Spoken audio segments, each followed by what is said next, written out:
할렐루야. 네. 우리 로마서 9장 6절부터 18절 말씀은 선택의 은혜에 대해서 말씀해 주고 있습니다.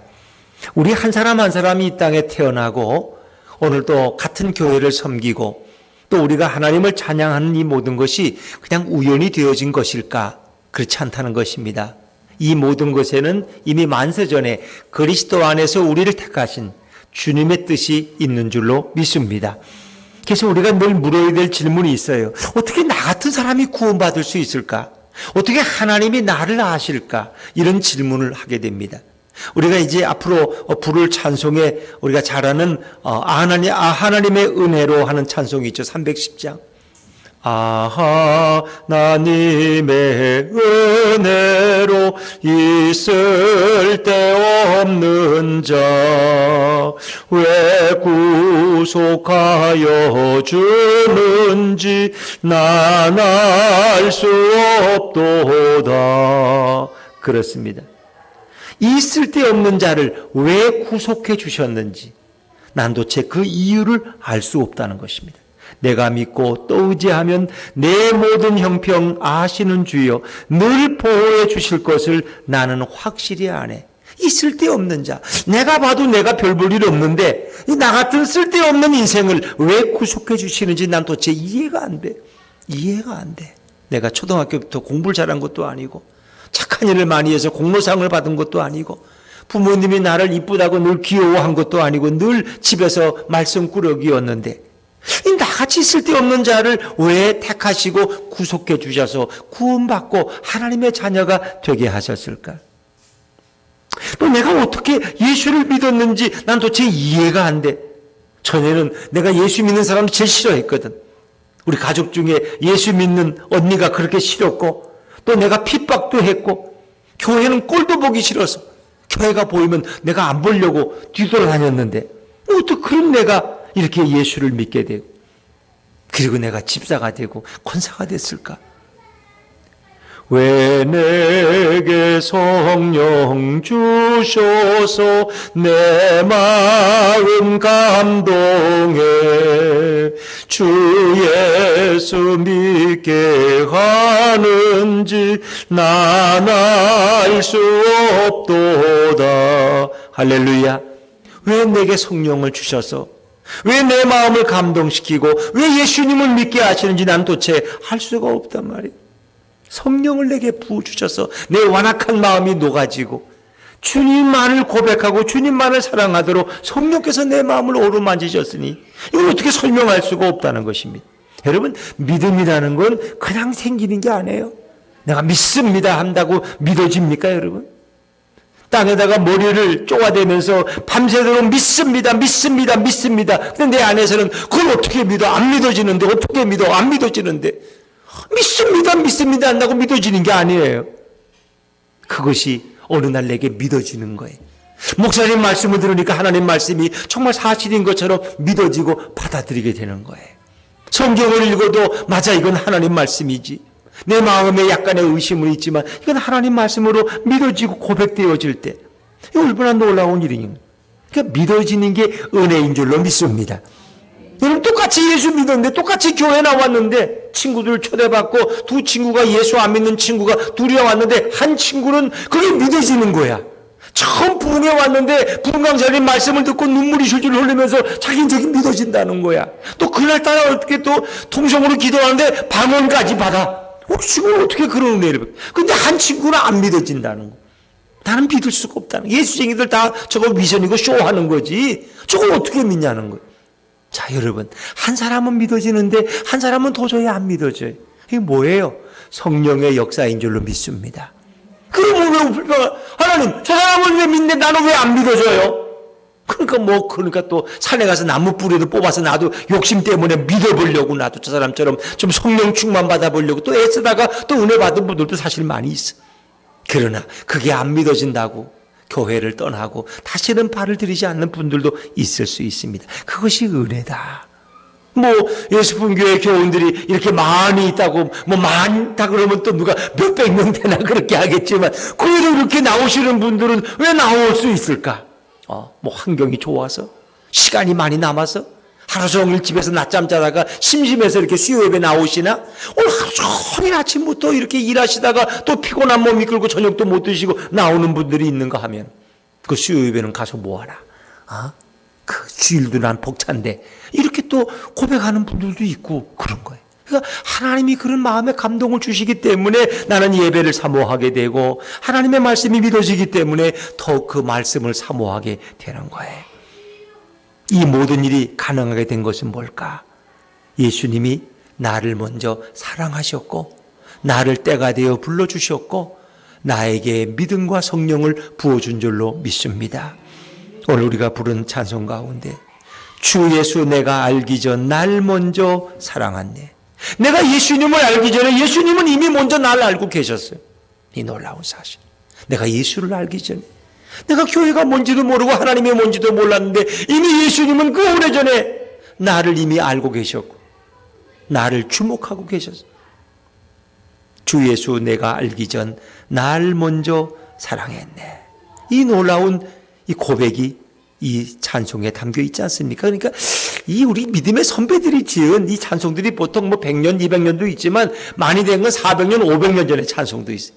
근데 그렇게 믿음의 선배들이 어떻게 우리와 같은 이런 고백을 할 수 있을까? 우리가 이런 찬송 부르지만 어떻게 뭐 옛날 구시대 찬송 같아요? 그렇지 않잖아, 그죠?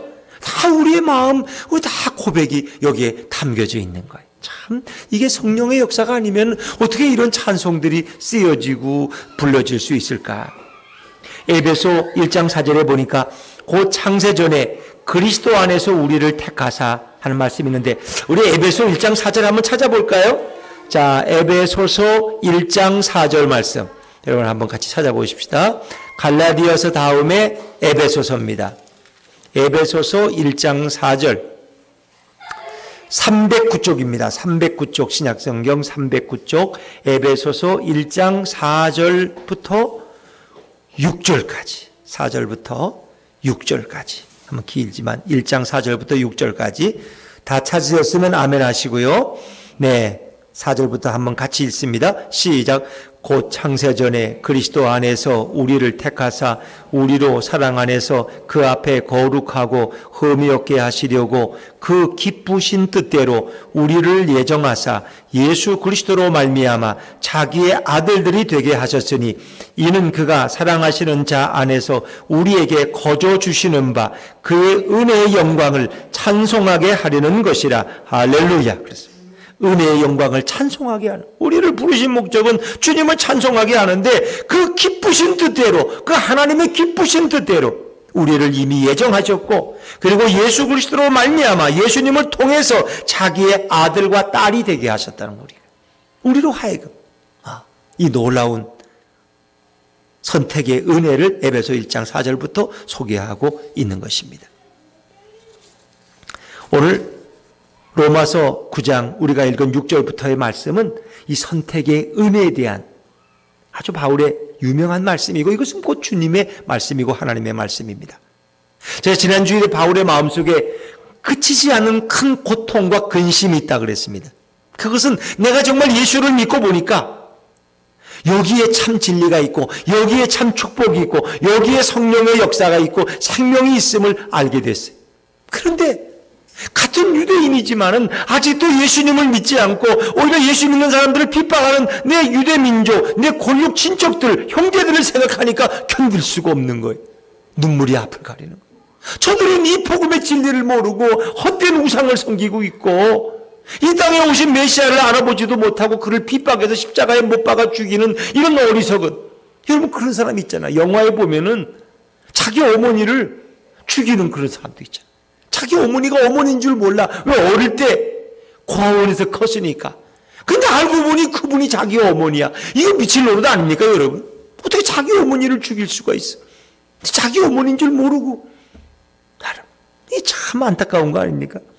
어떤 형제가 시골에 살다가 서울에 유학을 와서 이렇게 공부를 어려움 중에 하는데 정말 마음이 허전하고 왠지 우울증이 오고 그러니까 친구가 나하고 같이 교회 가자고. 그래서 교회를 다니다 보니까 너무 좋은 거야. 그 예수를 믿고 이제는 신학교 갈 마음까지 생겨서 정말 세례를 받고 너무 감격스러운데 그의 마음속에 기도할 때마다 눈물이 앞을 가리. 우리 어머니는 그 시골에서 아직도 무당 일을 하고 계시는데 남들에게 구태주고 점쳐주고 그 일을 하고 계신데 우리 어머니는 예수님의 은혜도 모르고 하나님도 몰라. 그 지옥을 향해서 오늘도 가고 계신 거야. 자기만 가는 게 아니라 남들까지 지옥으로 같이 끌고 가, 무당이니까. 그걸 생각하면 너무 눈물이 앞을 가리는 거예요. 어머니가 자기를 위해서 이렇게 등록금을 보내주시고 애를 쓰시지만 우리 어머니는 예수님을 몰라서 지옥 갈 운명이라는 걸 생각하니까 너무 눈물이 나고 어머니를 위한 중보 기도가 기도할 때마다 앞을 가리는 거예요, 여러분. 마치 그런 심정. 이게 사도 바울의 심정이야, 사도 바울의 심정. 내 동족, 내 형제, 골육 친척들이 지옥으로 떨어질 걸 생각하니 견딜 수가 없어. 근데 이 하나님이 택하신 유대 민족은 보통 민족이 아니에요. 그들은 양자되고 영광과 언약들과 율법의 말씀들과 예배와 약속들, 조상들, 그리고 메시아인 그리스도까지 우리 족속 가운데 태어난 이런 정말 이런 놀라운 이 민족이 바로 유대 민족이에요. 그들은 이렇게 아름다운 신앙의 유산들을 가졌지만 그럼에도 불구하고 그들은 하나님의 아들로 오신 메시아 예수님을 십자가에 못 박아 죽이고 말한. 그리고 오늘도 믿는 자들을 핍박하고 축복을 거부하고 있지 않습니까? 이 안타까움이 바울의 마음속에 넘쳐오르는 거예요. 자, 그러면 이스라엘은 끝인가? 전혀 희망이 없는가? 그렇지 않다는 것입니다.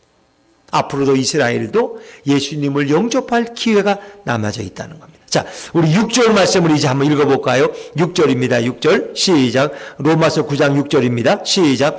그러나 하나님의 말씀이 폐하여진 것 같지 않도다. 이스라엘에게서 난 그들이 다 이스라엘이 아니요. 아멘. 이 말씀은 다 폐하여진 것 같지 않다는 거예요. 하나님의 말씀은 폐하여질 수 없습니다. 그것은 지금도 유효합니다. 이스라엘이라고 다 이스라엘이 아닙니다. 진짜 이스라엘이 따로 있다는 겁니다. 그 진짜 이스라엘이 누구냐? 7절과 8절입니다. 7절과 8절 같이 읽죠. 시작.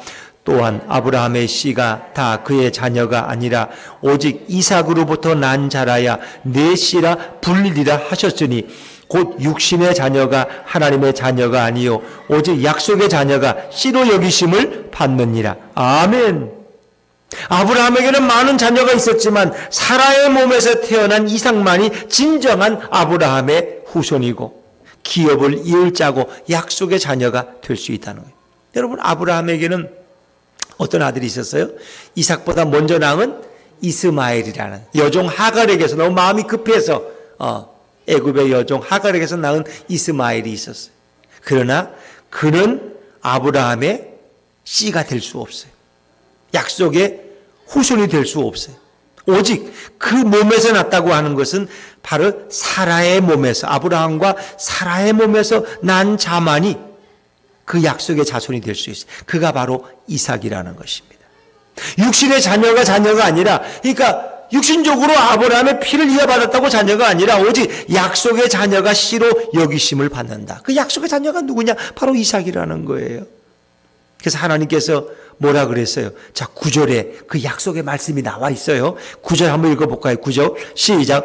약속의 말씀은 이것이니 명년 이때에 내가 이르리니 사라에게 아들이 있으리라 하심이라. 오늘 하나님이 천사들과 함께 아브라함의 집을 방문하셔가지고 그 접대하는 것을 잘 드시고 나서 말씀은 내년쯤에 너에게 아들이 있다는 거예요. 깜짝 놀라는 거예요. 어떻게 그런 일이 있을 수 있습니까?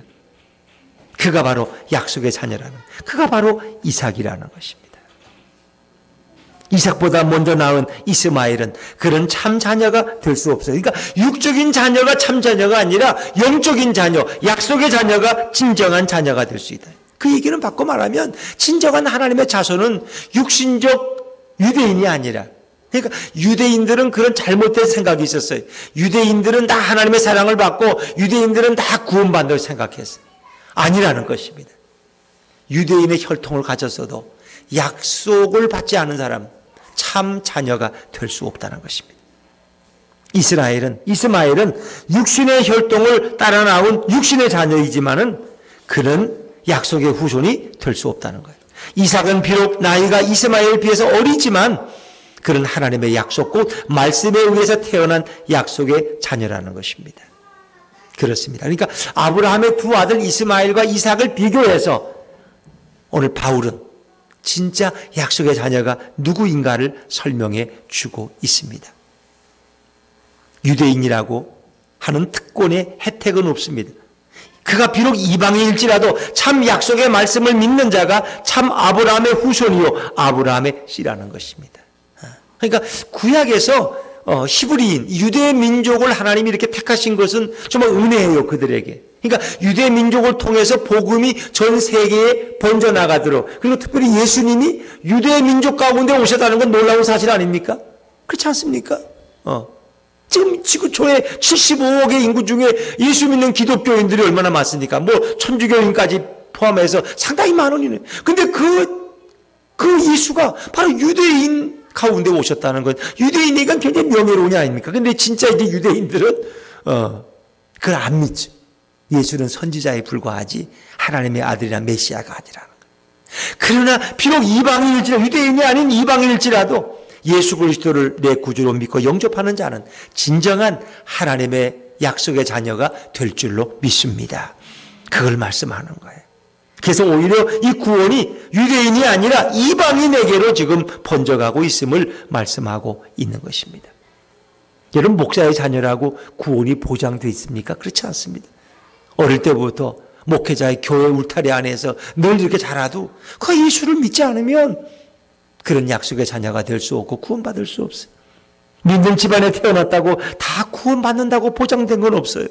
내가 개인적으로 예수 그리스도를 영접하고 믿어야 되는 거예요. 약속의 자녀만이. 그래서 지금 유대인들 중에서도 많은 이들이 예수님을 믿죠. 뭐 바울도 유대인 아닙니까? 베드로도 유대인이고 스데반도 유대인이고. 그래서 지금 메시아니 크리스찬이라고 하는 그 유대인 중에서도 예수를 메시아로 고백하는 사람이 메시아니 크리스찬이에요. 그러니까 유대인, 그리스도인 이런 사람들이 지금 이스라엘 땅에는 한 2만 5천 명 정도 되는데 그분들은 사실은 거기서 핍박을 받고 있다. 메시아니 크리스찬이 되면, 기독교인이 되면은 유대 사회에서는 직장에 취업도 못하고 학교도 마음대로 갈 수 없고 생활을 어떻게 마련할 수 있는 근거지도 잃어버리고 굉장한 핍박을 받는. 그래서 지금 메시아니 크리스찬들은 지금 예수를 믿고 고백하는 때문에 굉장한 핍박을 받고, 때로는 뭐 그 영화가 한번 유명한 영화가 나온, 이 영화 제목이 뭐였죠? 도겸이 할머니 생각이 안 나요?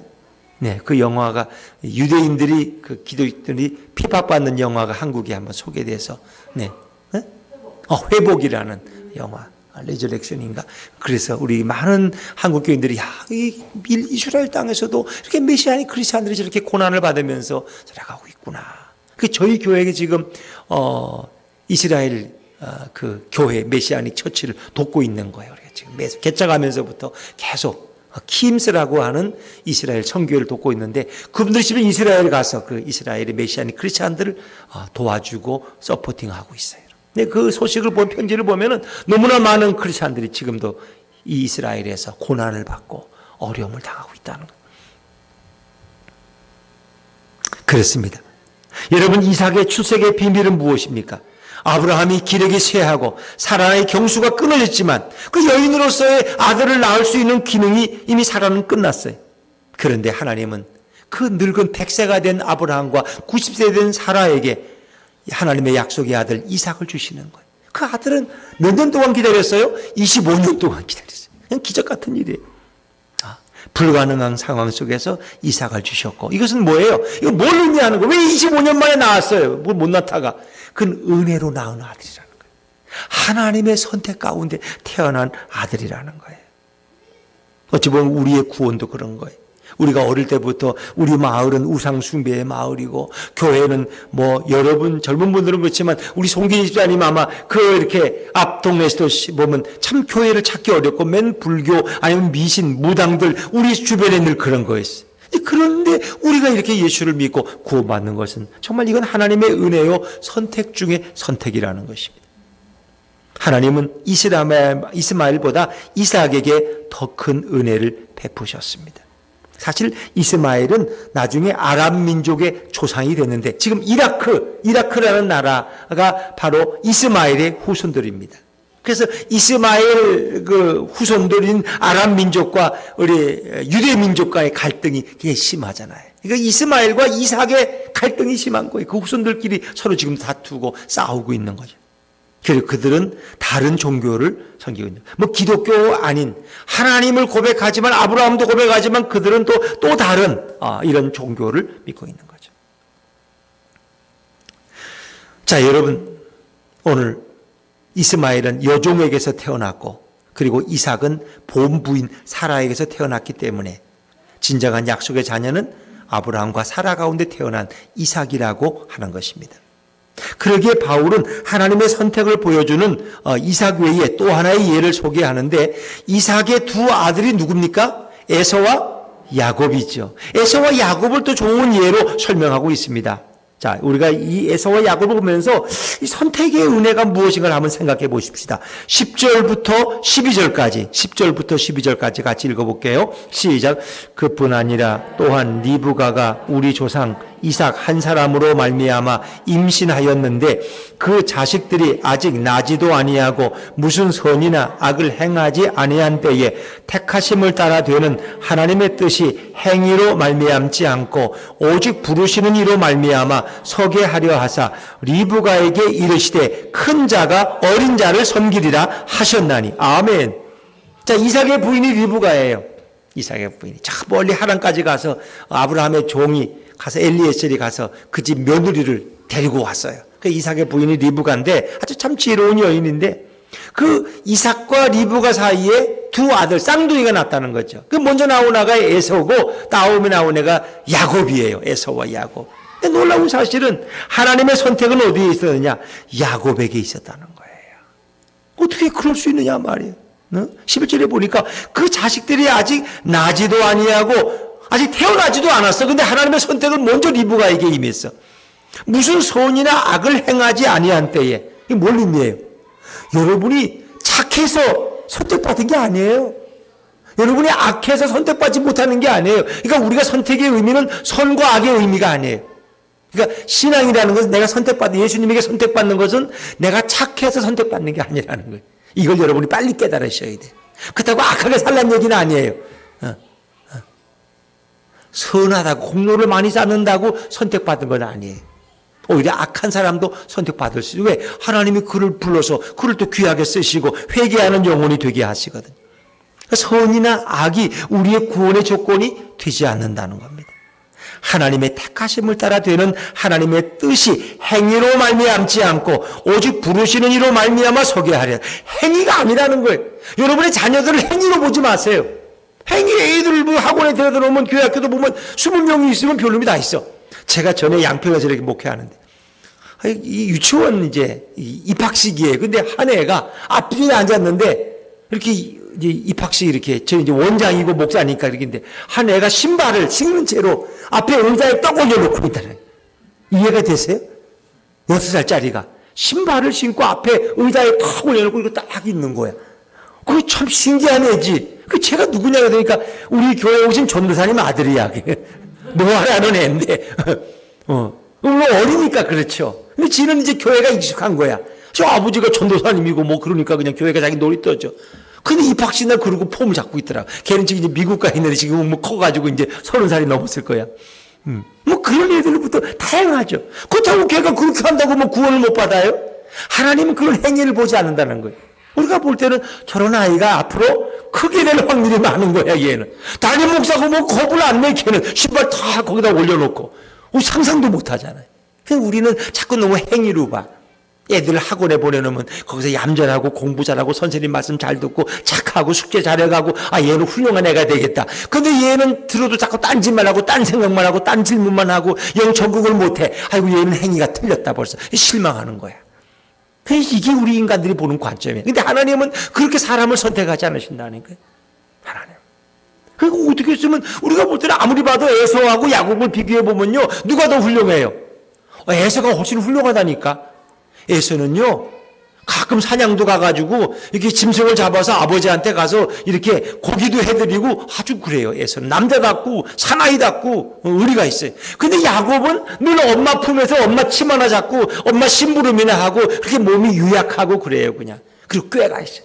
자기 아무리 팥죽을 끓이다가 형이 사냥 갔다 와서 배고프다고 형에게 세상에 팥죽을 그냥 주지 그거를 안 주고 버티다가 그럼 형의 장자권을 나한테 주라고 그런 교활한 놈이 어디 있어.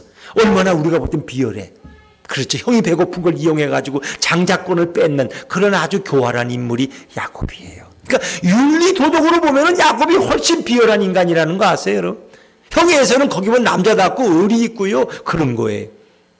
근데 야곱이 다 모든 것을 엄마 리브가 하고 이렇게 모의를 해서 아버지를 속이고 어떻게 아버지가 눈이 멀어가지고 마지막 별미를 먹고 축복을 하겠다 그러는데 에서에게 네가 사냥을 해가지고 와라 내가 별미를 먹고 너를 장자로 축복하겠다 그러는데 세상에 이상하고 어머니 리브가가 짝짝꿍이 돼가지고 형의 옷을 입고 형 냄새를 나게 하고 그리고 양을 잡아가지고 이게 아버지를 속여서 그러니까 아버지가 야 네 목소리가 좀 다르다 그러면 제가 목이 좀 감기에 걸려서 그렇다고 요즘에 그러면서 이렇게 속여가지고 축복을 받고 났어. 그 받고 축복을 해줬는데 아버지가 이삭이 눈이 어둡거든 지금 나이가 들어가지고 근데 에서가 와가지고 또 내가 에서입니다 그러니까 아버지 깜짝 놀라. 아까 그놈은 누구고 너는 누구냐 말이야. 이게 동생 야곱이 속였다는. 그러니까 우리가 볼 때는 얼마나 인간적으로 행위가 안 좋아요.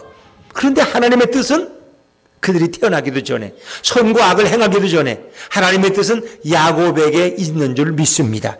그럼 왜 그러냐고 물어봐야 몰라요 아무도. 그건 결정하시는 주권자의 마음이야. 그 하나님의 뜻이야. 우리는 몰라요. 왜 그런 선택을 하시는지 하나님. 근데 하나님은 그걸 통해서 뭘 말씀하시는 거예요? 행위로 나는 너희를 구원하지 않는다는 겁니다. 유대인들은 그걸 오해했어요. 내가 착하게 살고 남들이 볼 때 근사해 보이고 이러면은 율법을 잘 지키고 그거 쳐다보지 마세요. 나는 거기 신경도 안 쓰는데 여러분만 자꾸 거길 쳐다봐. 여러분 저만 보시면 돼. 이 잘생긴 이 노인 목사를 보시면 된다니까. 딴 데 보지 말고 자꾸. 전 여러분이 절 볼 때 제일 행복해. 60대 할머니가 쳐다보는 것보다는 40대 30대가 보는 게 훨씬 기분이 좋지. 왜 자꾸 거기만 쳐다보냔 말이야. 아니 윤아옥 지사님도 보니까 아직 60대가 안 됐네. 50대 말이네. 네? 난 수요예배가 제일 행복해 그냥. 네? 그 이제 뭔 얘기를 하다가 또 잊어버려가지고 그렇습니다. 여러분 에서와 야곱 가운데 하나님의 뜻은 야곱에게 있었다는 것입니다. 이것이 뭐냐? 절대적인 하나님의 선택의 주권이라는 것입니다. 그러니까 우리가 볼 때는 인간의 눈과 하나님이 보는 눈은 저도 다르다니까요. 그럼 못된 야곱을 어떻게 하나님 택하셔서 이스라엘의 12조상의 아버지가 되게 해 야곱을. 야곱에서 12아들이 나잖아요. 근데 에서는 나중에 에돔 족속의 조상이 돼. 이방인의 조상이 돼요. 그리고 그는 이방 여인과 결혼해가지고 부모하고도 멀어져요 결국은. 에돔 족속. 불다. 그런 붉은 민족이라 그래서 그런 에돔 족속의 조상이 되는 거죠. 그러니까 하나님의 뜻은 도대체 알 수가 없어. 그 뭐냐? 결정하신 하나님의 뜻이 있다. 자, 우리가 그런 결정을 했다고 여러분이 항의할 수 있습니까? 그럴 수 없어요. 자, 13절 말씀 다시 한번 읽어볼까요? 13절 시작. 기록된 바 내가 야곱은 사랑하고 에서는 미워하였다 하신과 같으니라. 리브가에게 큰 자가 어린 자를 섬기리라. 아니 태어나기도 전에 그렇게 말씀하신 그 하나님은 리을자 있죠. 13절 리을을 거슬러 올라가면 뭐예요? 리을. 기억리은 디귿 리을. 말라기 1장 2절이죠. 거기 이미 소개된 말씀이에요. 그걸 인용하고 있는 거예요. 내가 야곱은 사랑하고 에서는 미워하였다 하신 거. 아니 야곱을 어떻게 사랑해요? 그렇게 못된 놈을? 근데 왜 에서는 미워해요? 하나님 불의하시잖아요. 아니 얘가 태어나지도 않은 왜 미워하세요? 미워한다는 말은 덜 사랑한다는 뜻이에요. 그 하나님 무슨 감정이 있어 미워하겠어요? 그러니까 야곱을 내가 더 사랑하고 에서는 덜 사랑한다는 거예요. 이게 하나님의 주권적인 선택이에요. 여러분. 그래서 부모는 어찌 보면 건강한 아이들보다 그 부모의 관심은 늘 약한 아이들에게 있다는 거 아세요? 약한 아이를 더 사랑하고 더 관심을 가지고 하나님은 더 그를 돌보려고 그래요. 그 부모의 마음과 똑같은 거야 우리가. 그래서 우리가 장애가 가진 분들을 더 세상에 사랑하는. 그러니까 정말 이렇게 도덕적이고 윤리적인 그런 하나님을 사랑하는 나라를 보면 더 장애인들을 더 귀하게 여기잖아요. 근데 이제 좀 이렇게 미개한 나라일수록 막 장애인을 경시하고 막 이렇게 우습게 하고 피가하지만 경멸하지만 정말 이게 도덕적인 나라들은 그렇지. 하나님을 사랑하는 나라들은 한결같이 장애인들을 최고로 여기. 그리고 오히려 부모들이요 장애인들을 이렇게 이방에 가서 자기 키우잖아요. 그거 어떻게 설명해요? 우리는 이방에서 누굴 키운다면은 제일 건강하고 똑똑하고 공부 잘하는 IQ 좋은 애들, 그리고 부모가 다 멋진 대학을 나온 그런 애들 갖다 키우고 싶잖아요. 근데 미국인들은 안 그래요. 그 고아원에서 이방 아이들이 제일 몸이 연약하고 제일 못생기고 제일 약한 아이를 데려다가 내가 그 아이를 사랑으로 키우는 거예요. 이게 주님의 마음. 그러니까 그런 아이를 키울 때 우리는 하나님의 마음을 깨닫게 되는 거야. 나같이 이렇게 부족하고 나같이 이렇게 정말 연약한 사람을 더 사랑하시는 주님의 마음을 내가 그 아이를 키우면서 깨닫게 되는 거예요. 그게 주님의 마음이. 그렇습니다. 자, 14절 말씀. 14절 하면 14절입니다. 시작. 그런즉 우리가 무슨 말을 하리요? 하나님께 불의가 있느냐? 그럴 수 없느니라. 그렇다고 하나님이 불의하다고 말할 수 그럴 수 없어요. 선과 악을 행하기도 전에. 왜 에서를 미워하고 야곱을 선택 사랑하셨느냐? 그건 아니라는 거예요. 그건 하나님의 뜻대로라는 거예요. 하나님의 뜻대로. 하나님의 뜻이라는 게 우리의 생각으로는 이해가 안 되죠. 그래서 우리가 흔히 이 말씀을 읽을 때마다 늘 여쭤보는 질문이 있어요. 우리가 예전에 보면 엿장수 있죠. 엿장수가 쨍그랑쨍그랑 가위를 가지고 이렇게 치면 소리가 나요. 그럼 옆 밖으로 와요. 애들 냄비 뚜껑이나 집에서 또 뭐 노뚜껑도 가지고 오는데 그 1분에 쨍그랑쨍그랑 하는 가위를 몇 번이나 치시는지 아세요? 그치, 그건 윤하옥 집사밖에 몰라. 이분들은 그런 얘기를 못 들어봤거든. 이게 신세대라서. 그 엿장수 마음대로야. 그러니까 이 선택의 주도권은 하나님께 있는 것이지 우리는 그걸 다 이해할 수가 없다는 거예요. 그냥. 하나님의 절대적인 주권이 거기에 있다는 거예요. 하나님께 무슨 불의가 있느냐? 그럴 수 없느니라. 그들은 행위력이 선택된 것이 아니라 은혜로 선택되었다는 거예요. 그걸 분명히 아셔야 돼요. 그러니까 행위라는 것은 그가 건강하고 잘나고 잘생기고 똑똑하고 착한 일 많이 할 것 같으니까 그 행위를 미리 보고 선택했다. 아니라는 거예요.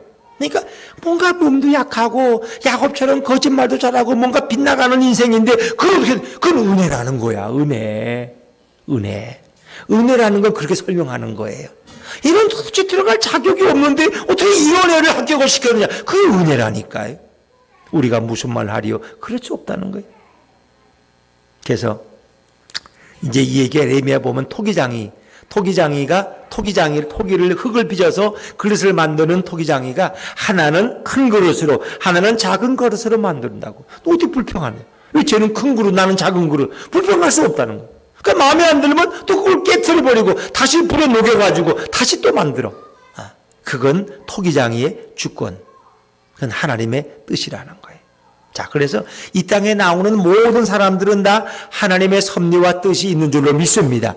심지어 이스라엘 백성을 괴롭힌 바로, 애굽의 왕인 바로까지도 하나님의 뜻이 있다는 거예요. 이제 그걸 이제 그 다음에 설명해요. 자, 우리 15절 말씀, 15절 하면 15절입니다. 15절 시작. 모세에게 이르시되 내가 긍휼히 여길 자를 긍휼히 여기고 불쌍히 여길 자를 불쌍히 여기리라 하셨으니, 하나님의 뜻이에요. 긍휼히 여길 자에게 긍휼을 베풀고 불쌍히 여길 자를 불쌍히 여기는 것은 우리가 하나님 앞에 물어볼 수가 없어. 그건 하나님의 생각대로 하나님의 뜻대로 하시는 거야. 그건 우리 인간이 참여할 그런 뜻이 아니에요. 그런 분야가 아니에요. 그래서 하나님이 긍휼히 여기는 자가 선택된다는 거예요. 16절 말씀, 16절입니다. 시작.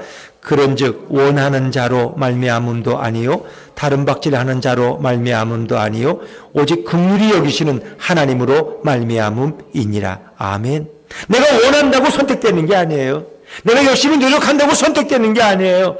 오직 긍휼히 여기시는 하나님의 긍휼 때문에 나같이 부족한 인생이 선택되어지고 하나님의 자녀가 되고 구원받을 수 있는 거예요.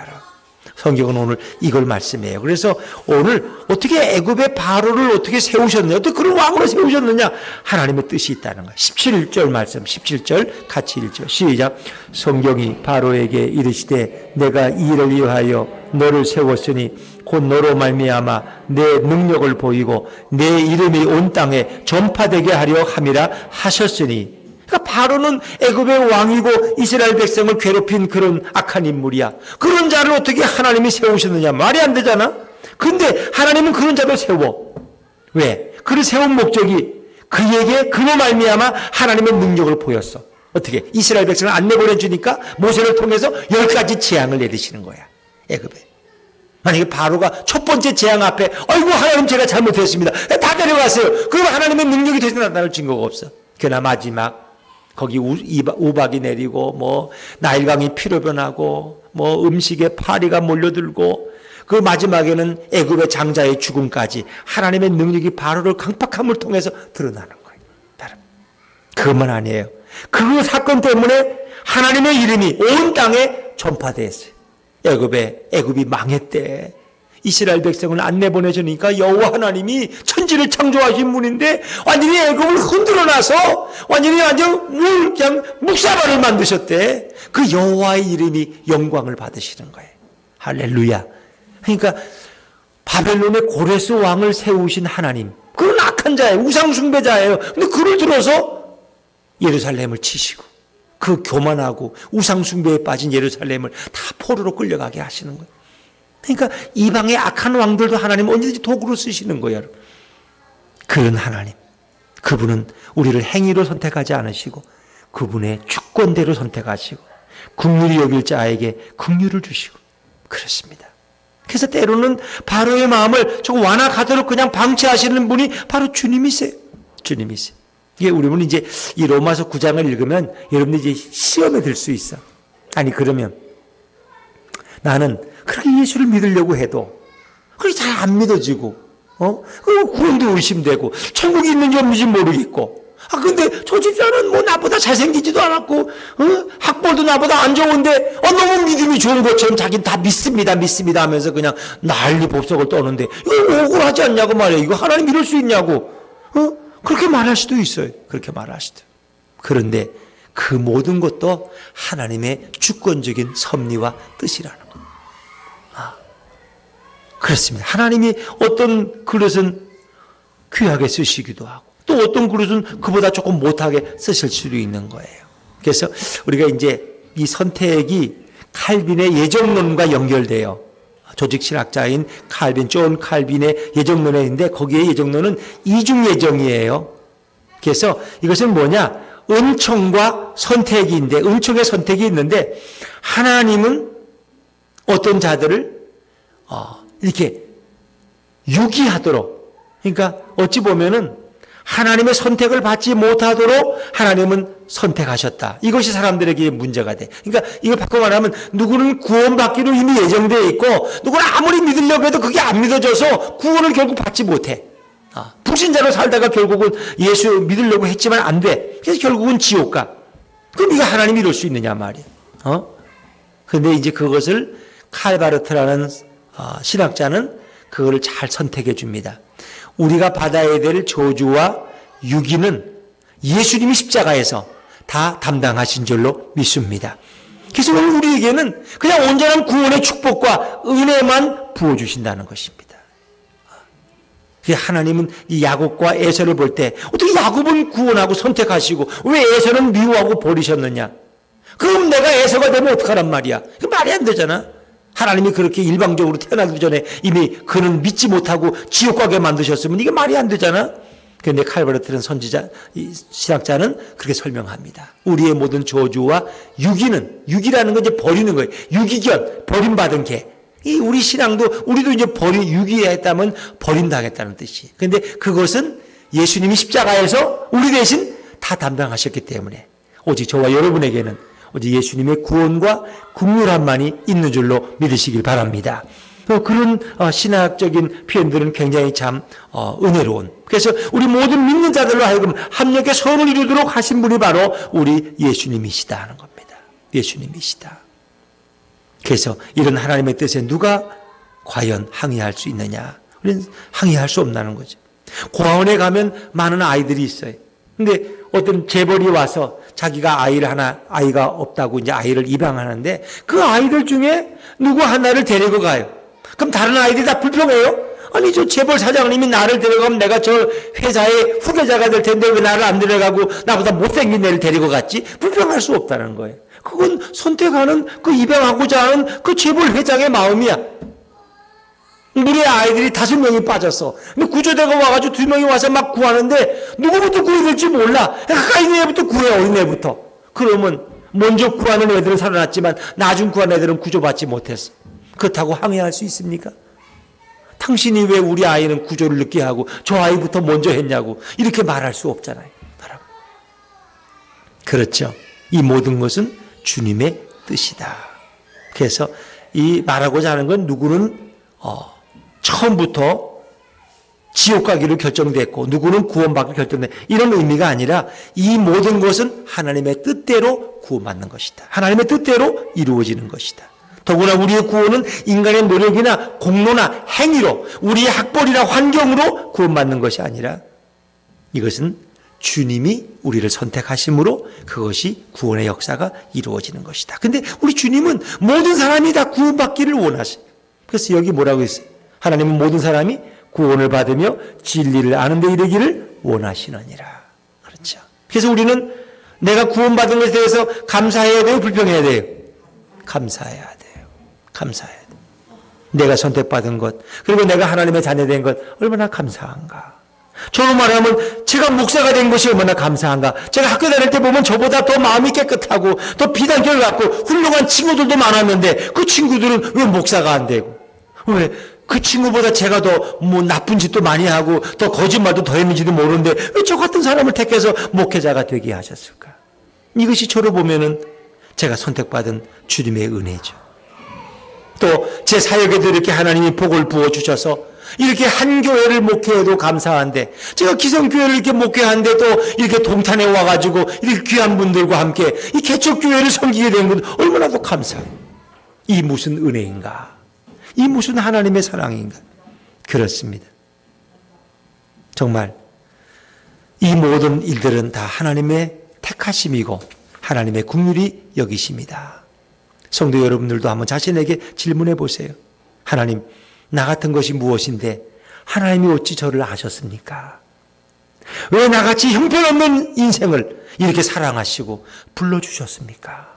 이렇게 한번 여러분 질문해 보세요. 그럼 주님이 뭐라 그러실까? 사랑하는 딸 아내라야, 내가 너가 좋아서 그랬다. 사랑하는 딸 김영미야, 내가 너를 사랑해서 너를 불렀다. 그 대답에는 없는 거예요. 그렇지 않습니까? 하나님이 선택하지 않았다면 어찌 이런 일이 있겠습니까? 전도해 보면 전도하기 얼마나 힘들어요. 그렇죠? 요즘에. 그러나 그런 가운데서도 이렇게 예수 믿고 내가 구원받은 것이 얼마나 감사한가. 그래서 우리의 삶에는 하나님의 은혜로 있을 데 없는 자, 이 구원해 주신 은혜에 감사하고 찬양하는 것밖에 없다. 그래서 그 감사로 보면은 모든 것이 고맙고 기쁜데 우리는 모든 것 하나하나를 자꾸 불평의 눈으로 보고 갖지 못한 것에 대해서 비교하기 시작하면은 그는 불평하고 원망하는 인생이 될 수밖에 없다는 거예요.